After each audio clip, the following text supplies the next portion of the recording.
Hello, and welcome to Introducing Me. I'm your host, Sarah.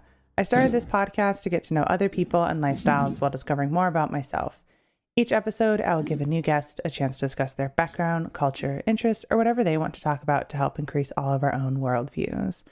Today, I would like to introduce you to Melissa DaSilva. She is a successful physical NFT artist, entrepreneur, therapist, and coach motivating LGBTQ plus folks. So I'm excited to talk to Melissa today and get to know more about her. Thank you so much for being here, Melissa. Why don't you go ahead and tell the audience a little bit more about yourself? Hello. I'm so happy to be here. Thank you for having me on the show. Oh, a little bit about me. I do so many things. Sometimes I don't know how I even have a normal life. Maybe I don't have a normal life. That's what it is.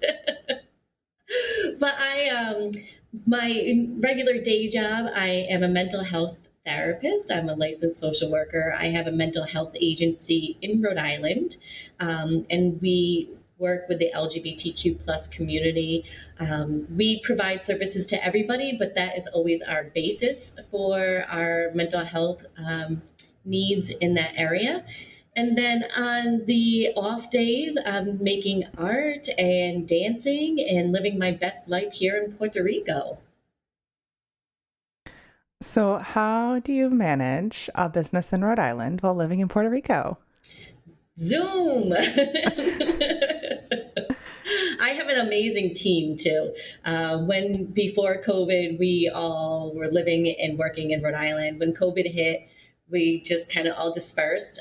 We still have a couple of admins in Rhode Island, but right now I'm in Puerto Rico, my assistant's in North Carolina, and I have 2 assistants in the Philippines, and then my COO is still in Rhode Island. So we have learned to navigate things long distance, but yes, we utilize Zoom and WhatsApp like crazy. And was Puerto Rico somewhere you always thought of moving, or did you just kind of take advantage of the situation at hand? So what happened was I grew up in Rhode Island. I do not like winter. With the time Labor Day hits to Memorial Day, I am just cold and depressed and just miserable. And I was married for some time, and I told my husband, I don't want to live in the cold anymore. Every time it snowed, I was like, where it's not snowing? Puerto Rico. We looked into other places, Honduras, Costa Rica, but Puerto Rico made more sense because I didn't have to worry about the visa stuff.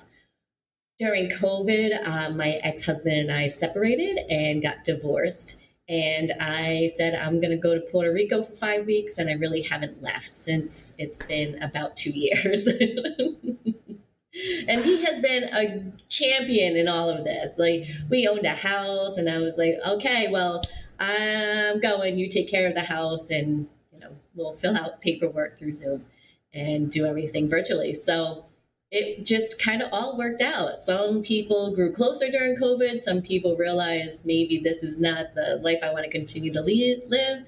And so now I live here with my cat and my dog. Every 6 months, we still have shared custody of the dog. My dog will come down and stay with me for 6 months out of the year, and then go stay with him for 6 months out of the year. How does your dog travel? And is your dog happy about the travel? Well, nobody's really happy about traveling. But he's a pug and Brussels Griffin mix, so he's like a hairy pug, and he fits just about underneath the seat. He's not happy about it. I mean, I keep his head out. He's unhappy. But he survives. As long as he can stare at me the entire way, he seems to be okay. So in the cooler months here, he comes up, and then down up in Rhode Island, he stays for the summers there because it gets a little too warm for a pug here during the summertime. So yeah, I think that we've had a successful conscious uncoupling. That's what I feel. Yeah, it sounds like it. So then how did your 5 weeks in Puerto Rico turn into 2 years and maybe indefinitely? Yeah, I think it's going to be indefinitely. I've purchased some land and a shipping container house, and now working on a condo. After 4 weeks, I was like, ooh, I don't want to go home. It was October. And so I signed a lease for 6 months in a hotel, Airbnb, and furnished and everything, and just kept moving from there. So 6 months there, I did another 6 months at another place, and now I live up here in San Juan, and I'm purchasing the condo that I'm in.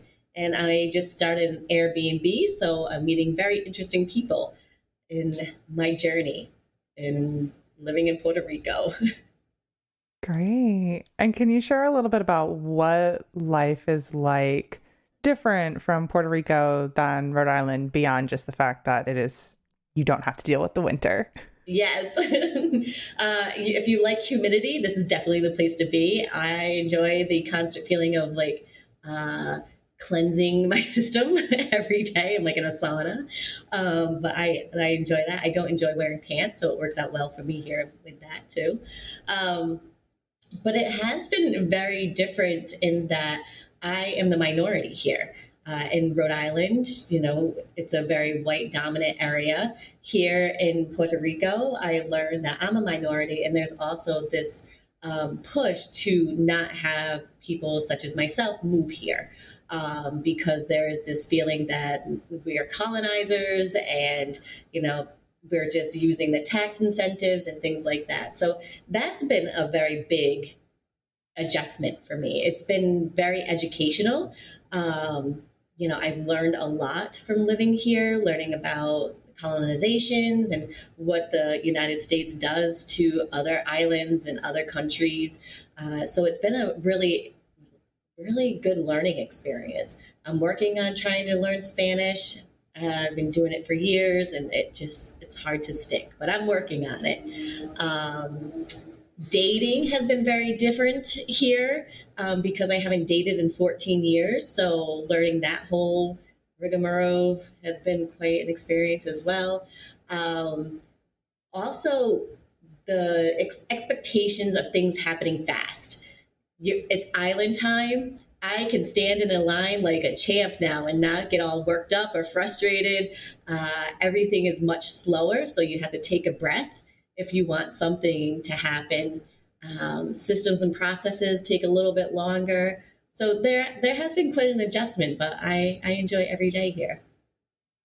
Yeah, it definitely sounds like it. And the fact that you originally went for a few weeks and now, purchasing, starting an Airbnb and all of that. Yeah, it's been quite a ride.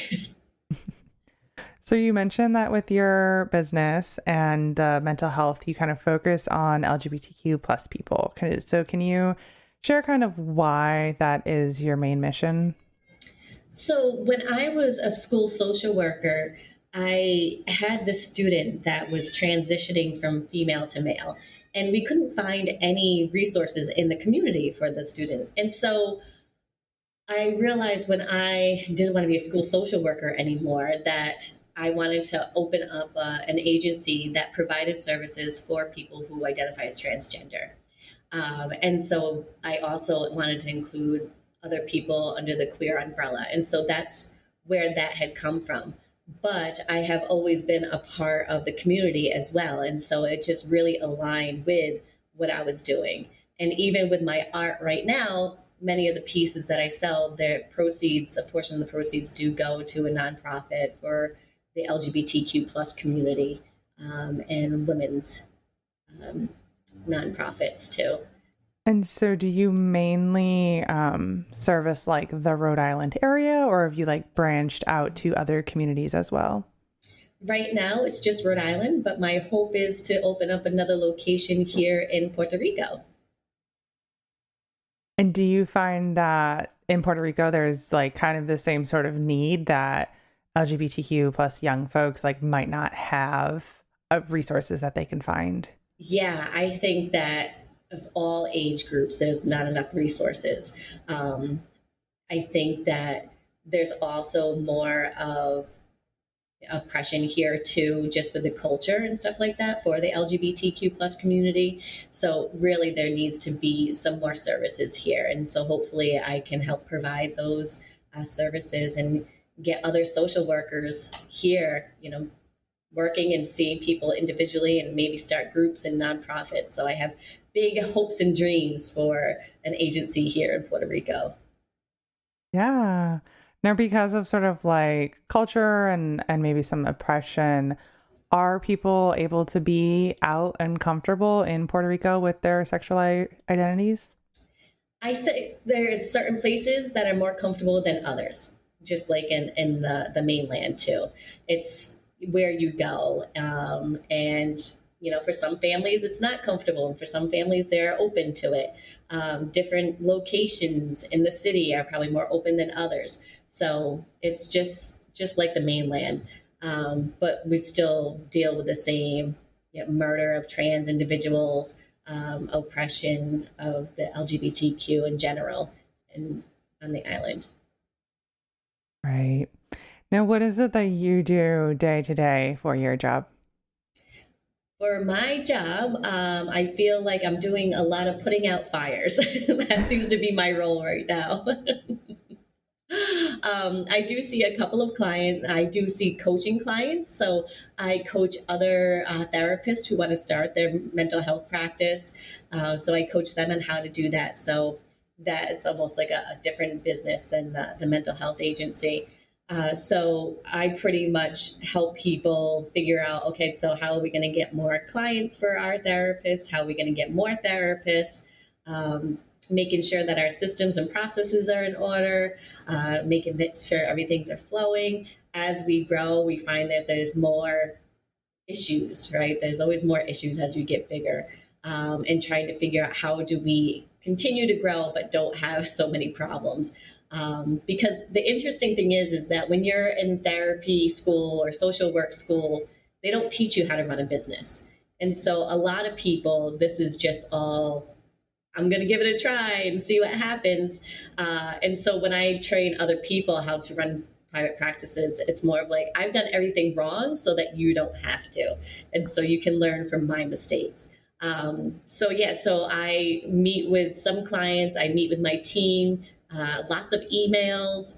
And then I also do some coaching and teach other people how to run their practice. I also have a book that's called The Profitable Practice. And it teaches how healing professionals can grow and run a private practice. Did you always want to go into social work? At one time, I wanted to be a school teacher. And then I had this amazing school social worker. And I was like, I want to be her when I grow up. And so I went to school and I was like, I'm going to be a school social worker. And so I did my internship under that social worker that I wanted to be when I grew up. So I got to actually, learn under her. And then I went and graduated, got a school social working job. And I was like, ooh, I don't like working for anybody. That's just not me. I'm also the type of person that needs to take a nap every day. And they don't really, it's not frowned upon, but it's not really embraced to be taking naps in the middle of the day at the workplace. And so there's been a few times when I've been like, maybe I should just be a plumber instead. That's always my fallback. I'll just be a plumber. But then I opened up my own business, so I don't have to work for anybody. And actually the COO that works for me right now is that same school social worker that I wanted to grow up to be. And so she now works for me and helps me run my private practice. Great. Do you have any background in being a plumber since it's your fallback? No, but I just like putting pipes together and pulling things out. So like a good interest that if you needed to, you would like take the time and learn the training. Yeah, why not? Oh, goodness. It's like one of those days, like you don't have to talk to anybody. You just go in, you do your job, get paid. And sometimes you find interesting things in drains. Yes. Now you mentioned a little bit about your artwork and the profits, kind of benefiting nonprofits and stuff like that. So you talk about how you also got into like artistry and like it seems like very different from your day-to-day job. Yes. But what I have found with my art is that I am not a complete person when I'm not doing my art. Like my business suffers, my personal life suffers when I'm not creating art on my off time. And that was something that took me a while to learn. And so it's like, I really need to make time for that practice, for everything else in my life to flow. So yeah, so it is almost like it's a part of me, and that part of me is also a part of the business. But the LGBTQ plus stuff is a thread that runs through everything in my life. So it's, you know, part of the agency. It's a part of my artwork. Yeah, so the profits, some of the proceeds of the sales go to nonprofits that support those causes. Some of them are kind of about gender and being genderless and things like that. So pretty much whatever I'm feeling it inspired to do. And teaching other individuals who are into art how they can create their art into NFTs so that they can continue to make money off their art until the end of time. So can you share a little bit about like what an NFT is, how it works, and how you first started with NFTs? Well, ironically, I learned about NFTs on a date. I went on a date with a photographer, and he was talking about NFTs, and I was like, What is that?" He started to explain it to me about non-fungible tokens, and it made no sense to me. So then I started doing my own research on it because I wanted to figure out how I can make traditional art work into this new digital art space. So through my reading and asking questions, what it means to me is that it is art that is digitalized, right? And so each piece of art has a VIN number. And just like a car, every car has its own unique VIN number. And these NFTs have their own VIN number, and they're in a public ledger. So you can find out who owns this digital art by the VIN number or whatever. It's like the crypto wallet. And you buy these digital pieces using crypto. But there's now platforms where you can purchase it through a credit card, and the platforms change it into crypto for you and create this online wallet. But I couldn't figure out, like, why would people want just a digital piece of art? Like, just a digital painting of an ape or a weird zombie cat. It didn't make sense to me. It's like, okay, I can use it as a screensaver, or maybe use one of those old photo things that we all had where it just like slid those photos over and over again. I think that was like back in the 90s. So what I did was created my paintings and figured out if I take a photo of them, make them look same as the real piece, sell it as a digital piece, but also when people buy my digital art, they also get the piece they can hang on the wall. So you can have my art in the real world, and you can also have it in the metaverse. The other thing about being an artist and using NFTs is that NFTs actually show that it's an authentic piece. Because of this VIN number and it's on a public ledger, you can see, oh, this piece, because I have a code on it, is the real Melissa DaSilva's piece. And because it's on a public ledger and it's bought and sold on this public ledger, every artist gets at least 10% of the next sale that comes up. So if you sell your piece for $100 and then somebody wants to sell it for $1 million, you get 10% of that $1 million. If the next person wants to sell it for $2 million, you get 10% of the next sale, and on and on and on. So hopefully you become a very famous artist and people are just wanting to sell and buy your art in the future, and you kind of make this passive income. So it's this new way of doing art. It really works for digital artists. I'm teaching other artists who create traditional art how they can get into this digital space. But NFTs are also going to start showing up different places in real estate, banking, import, export items. It's going to be a new way of us dealing with transactions in the future. Does that make sense? Yeah, it does. I have like some very small background knowledge on NFTs. Of course, like my listeners all come from different backgrounds and what they might understand.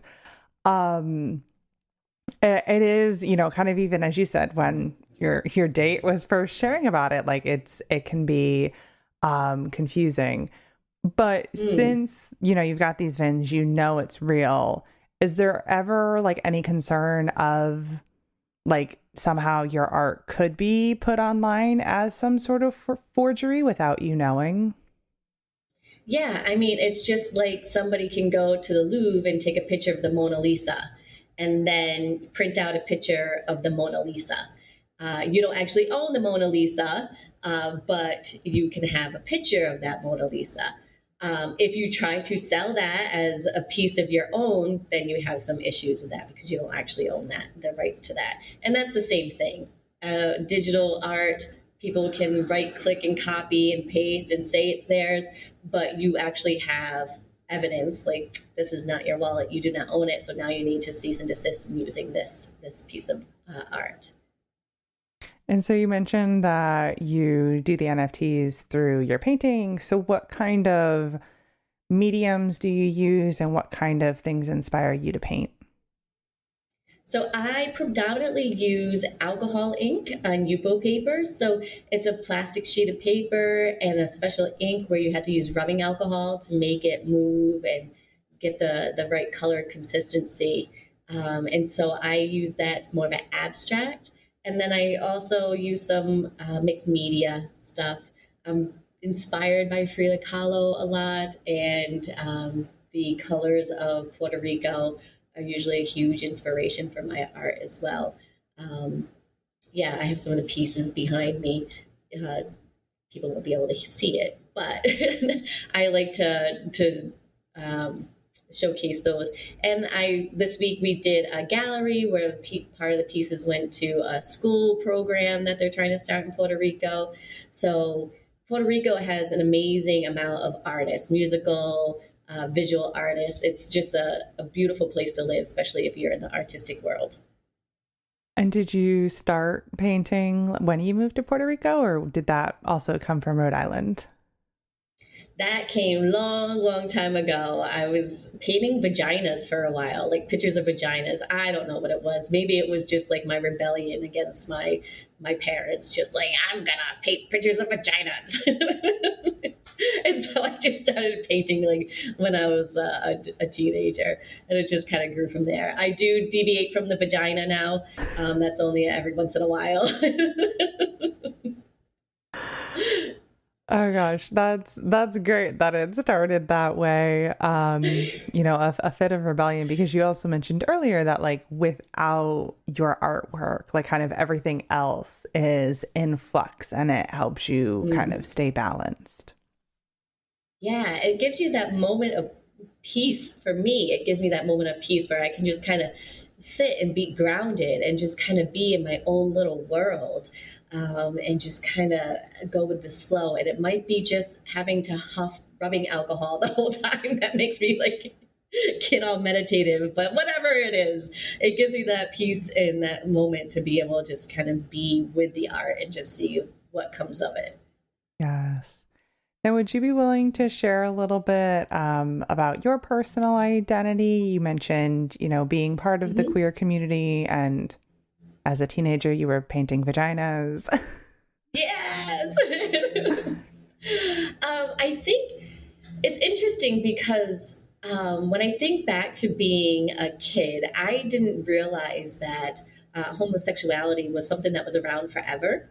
I thought it was a new phase, like it was this new fad everybody was getting into. And I'm 40, so this was like back in the 80s and 90s. I didn't realize.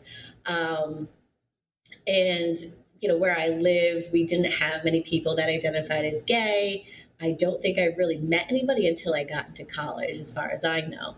I remember this one time I found porno magazine like stuffed in the back of an old shower in our building, and I thought it was my mom's, and she was a lesbian. And then ironically, she found the same magazine and thought it was mine. And it was a very awkward conversation.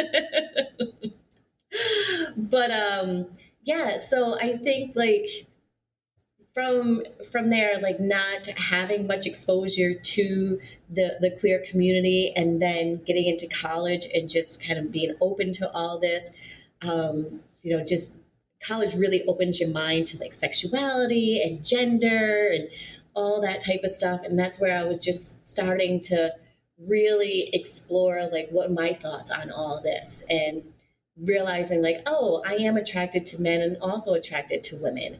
And then thinking back like, oh, that's why I was feeling this sort of way when I was watching Paula Abdul and Cold Hearted Snake and was it Cold Hearted Sleep or Billy Idol's Rock the Cradle of Love when the woman was like on the bed doing a split. Like I didn't understand like why I was having those weird feelings. And then looking back, I'm like, oh, that's why, because you like women and men. And so that has just kind of been a part of me. I haven't had like a coming out experience. Maybe my mother has listened to some of my podcasts in the past and wasn't surprised. But always just kind of pushing the norms at the time. I remember I was excited when I found out boys' clothes were cheaper. And so I started wearing boys' clothes. That was super exciting, and just kind of pushing those stereotypes when I was younger.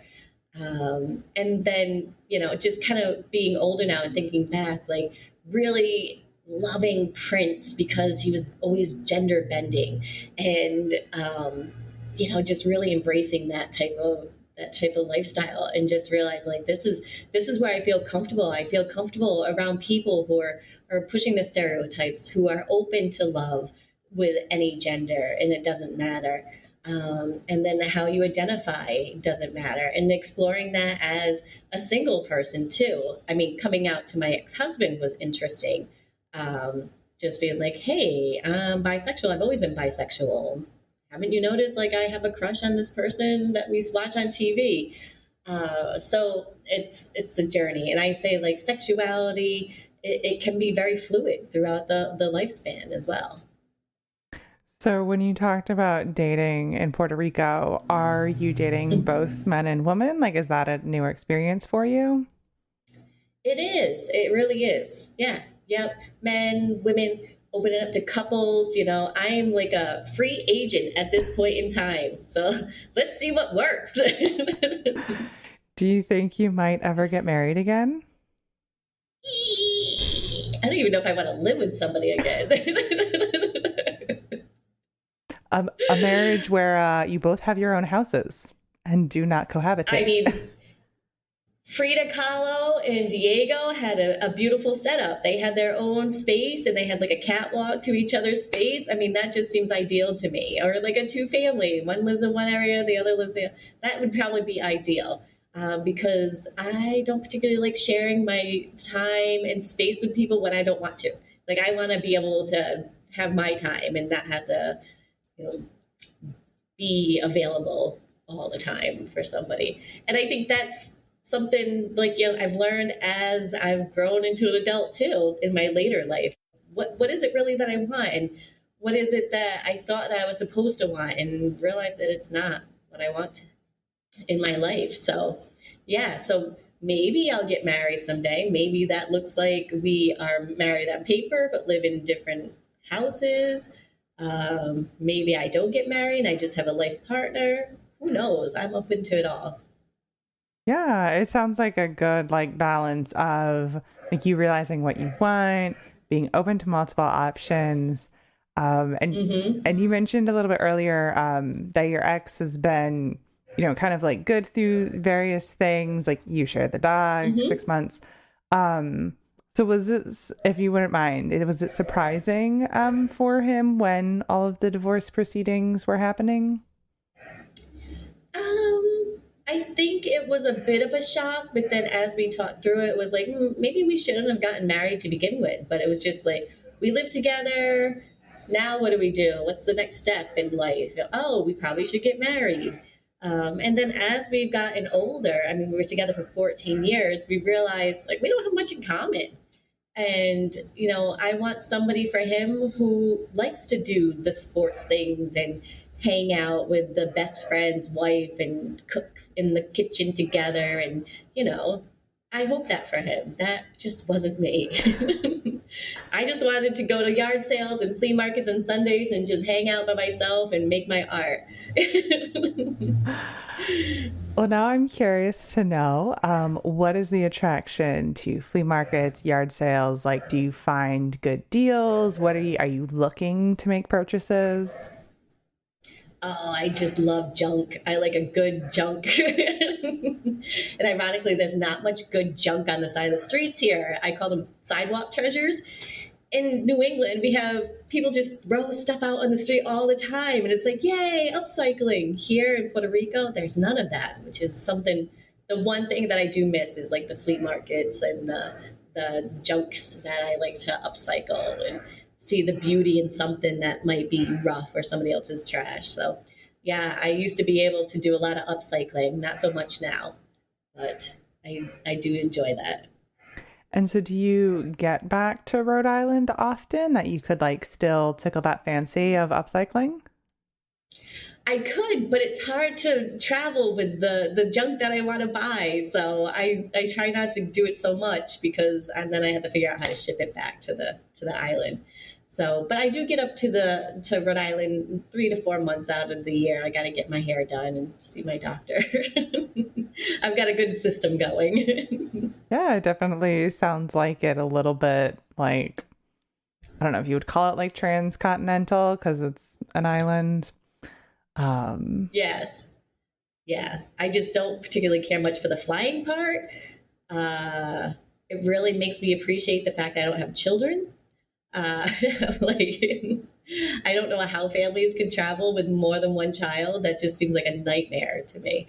But yes, it's nice to go back to Rhode Island for a little bit, but then I'm always more happy to come back to the tropical island. And do you go back to Rhode Island at all during the winter time? Yeah. Yes. I do have a friend that I keep some pants at, like some of my winter stuff. So I have some stuff up there, so I don't have to travel with it so much. But yeah, I'm sure he does not enjoy when I come up to visit because all I do is complain about how cold it is. He tells me to stop being so dramatic. Well, I mean, you lived there for so long. I think it's very interesting, like your true disdain. Did you ever like think about leaving Rhode Island earlier? Well, way we grew up, we really never left the city I grew up in.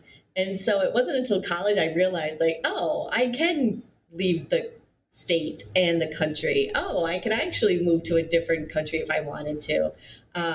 It's just you don't know until you actually know. And so it wasn't until college that I started realizing, like, oh, I don't have to suffer through this all year round, because my depression definitely gets so much worse in the wintertime up in the north.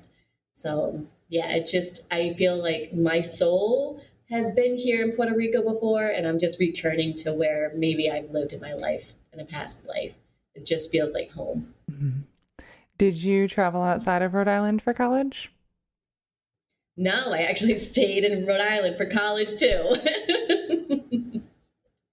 But I did travel to Paris as my first like big girl vacation. And how was Paris?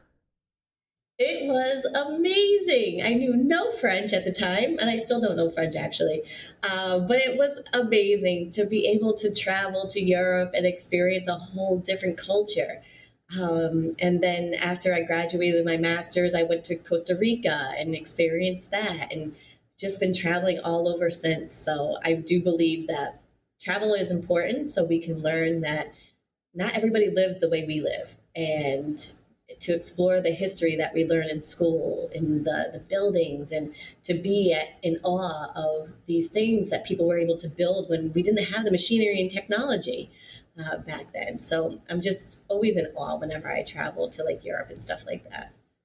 Yes. And that brings me back to your kind of little comment about the Airbnb and the fact that you're meeting new people. So what has that experience been like? It's been kind of weird, honestly.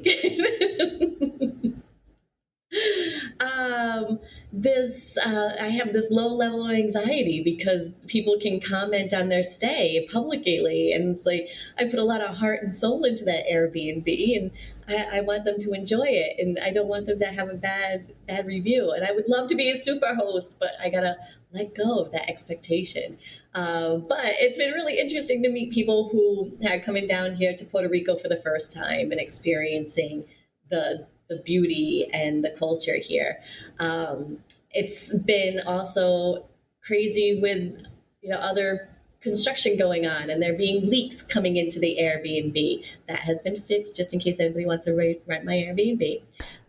So it's just like navigating all that, and how do you do the laundry when you don't have a washer and dryer? So I've been spending a lot of time in quarters at the laundromat. So it's been quite an experience, all a learning experience here. And do you have any Airbnb horror stories? Yes, I do. Are you willing to share about any of them? Sure. It was like 2 weeks ago when I opened my Airbnb. So my Airbnb has a rear entrance, and that's the main entrance to get into it because we share the same floor. And I wasn't home at the time. The door lock on my side of the building was not functional because something broke while I was away on vacation. And so for some reason, these guests did not read the directions on the Airbnb. And so they just went into the first door they saw, which happened to be the door to my condo, and came in. And I wasn't here, but they came in, they unplugged all my Alexas and turned off my computer. And I walked in and my TV is on and all my lights are on. And I was like, oh my gosh, this is crazy. Like they walked into my bedroom that has an unmade bed and like clothes strewn all over the place. And the fact that they thought that was the Airbnb or a place they would want to stay was just kind of like, ugh. And so they ended up coming back, and they came through the back door, and I was like, hello, this is my space. You get to stay in the other space. And the girl just kind of was like, you're stupid, to her boyfriend. And then they just kind of like went over into their side. But like the Airbnb photos did not look like anything that's in my house. Like the fact they were willing to hang out in my bedroom that has an unmade bed. It was just like, oh my gosh. I felt like Goldilocks and the Three Bears. Like they were in my space and I just didn't like it. And then they ended up not checking out in time. So I had very little time to clean up for the next people. And then they kind of destroyed my bed linens. So my first Airbnb guests were kind of nightmares, but all a learning lesson.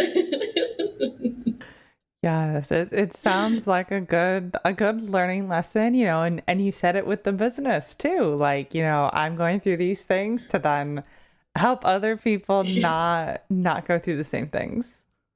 Yes. So make sure all your doors are locked whenever you have an Airbnb, because you might have strangers mulling around in your house. Oh my goodness.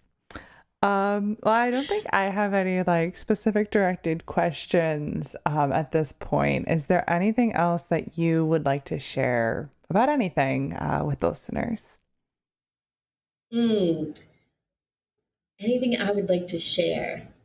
If you are online dating and you're serious about finding your partner, put a little effort into those online dating profiles. I feel like that might be my whole entire new business of like just teaching people how to like create a profile that might attract a mate. So yeah, that's my words of wisdom for today. That is wonderful. Now, at the end of all my episodes, I do ask everyone a random question. So my question for you today is, what quote most resonates with you? I don't know who said it, but it's probably something I say often.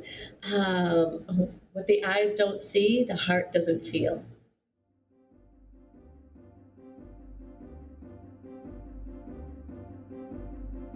All right, that brings this episode to a close. If you would like to connect with Melissa, her website and her Instagram will be in the description, and that brings you to a lot of good things and a lot of other links that you can find through there and learn more about Melissa and all the things she's got going on. And if you'd like to connect with the podcast, our website is in the description as well. It brings you back to all of our past episodes, all past resources, and guest links as well. And if you would like to support the podcast monetarily, a link to do that is directly in the description. And if you'd like to be a guest on the podcast and share your story, you can email me directly. So thank you so much, Melissa, for spending time with me today, and to my listeners for taking the time out of your day to hear a new story. Until next time, bye. Bye.